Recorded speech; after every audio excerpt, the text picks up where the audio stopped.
yaifare hoji akoi gi ice coin je sini ice coin je masi akoi jijik akoi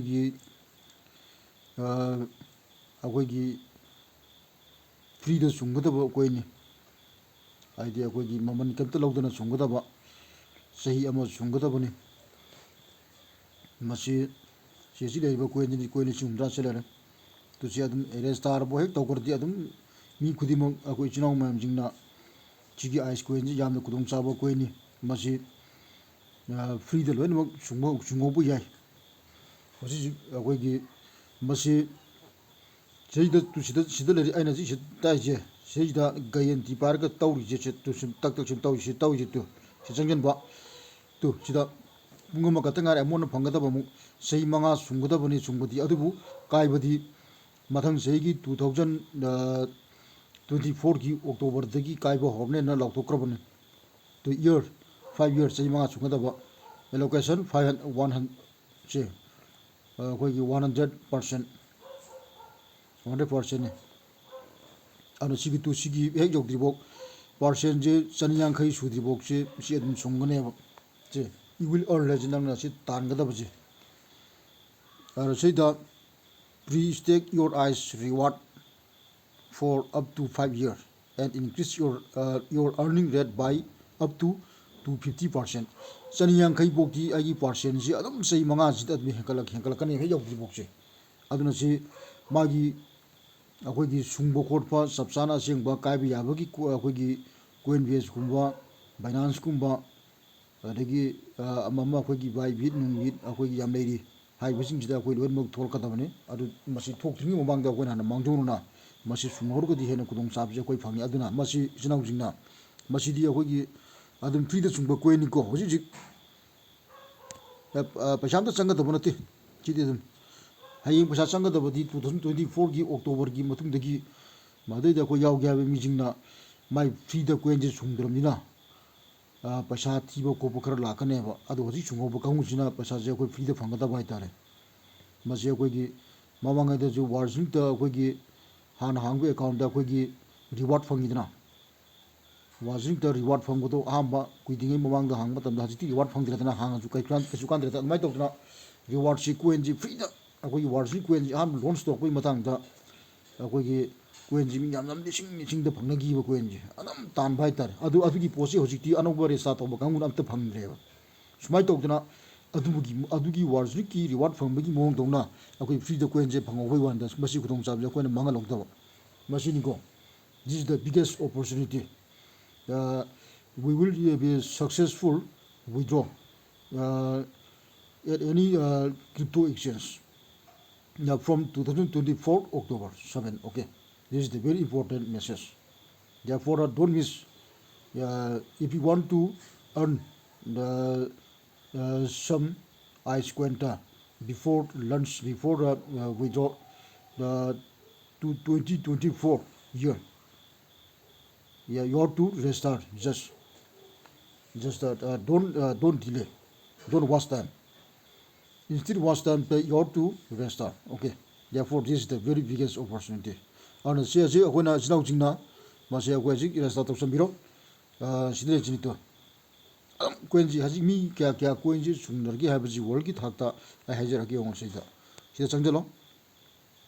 Ya sida changjalo tu jai. Sida changjalo. Sida changjalo ka. Ai sida. Tier 1 changjalo. Matang sida changjalo.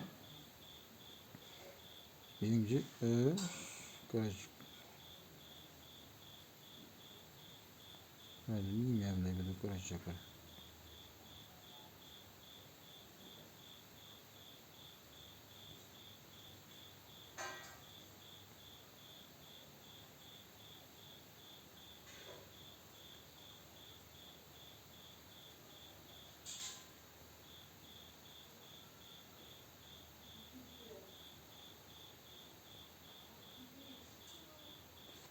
Lawan mana?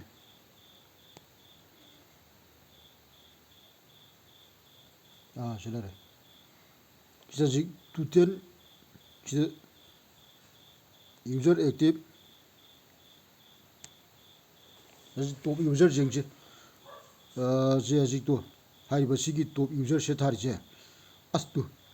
coinje kyano ma se chang mai coinje kyano jingje coin mana sungi je to sigi percent je lere ana magi mai coinje sida jengai ta di sida sele jine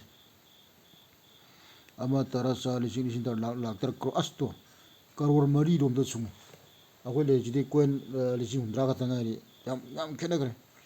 karor ji ji ama tara sali sing tar lak tar kro asidu karor hum makai adegi karor hum adegi karor aniga la hundra chumai tok na si all dong nam jarati najik moi coin je asto sidi wal wara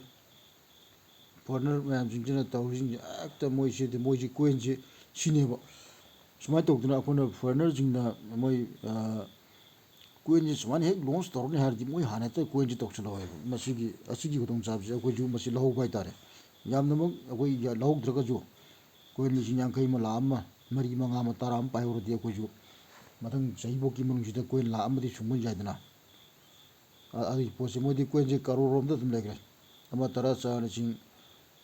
tara sani sing tar lak tar ama tara sani sing tar lak tar karor ama ga lak mok dramu le to si mo di karor ki pon atani da sini ako aduna jinau jingna oji seida sidai le ri pose sida namjal to seida bunga ma ka ngare jida time le bai je earning rate ai tali ji 36% ne ba si tali arna se sei manga si tan ga da ba ai square ji agi to si lising hundra la ka ngari anu seida chini sida mung tian seida han tokiro to sida adum sungwe ta chitu tratu trate traipan trampun kun kulumdoi kumari kumanga kuntaru kunter sungwe ne mese anu sidi hek sam hek subaga sidi 5 6 amula kane anu sum la kan mo mo da dum coin je sam sani sangwa satru adum lising hom da dum sumbu jabagi pose dum tor khone mathan da dum wakal kadam aduna masi aduna koi chinau jingna masi gi pose masi jok silo ko yamna phai masi di kudong sabuni ana si resta to samiro ai gi refer link do ai gi aji sei da ai gi youtube sigi ya ganata ya makha da changa yeng biro made ai gi refer link jarong ngoni hybrid refer link du da sunu miraga resta to samiro yai pure thank you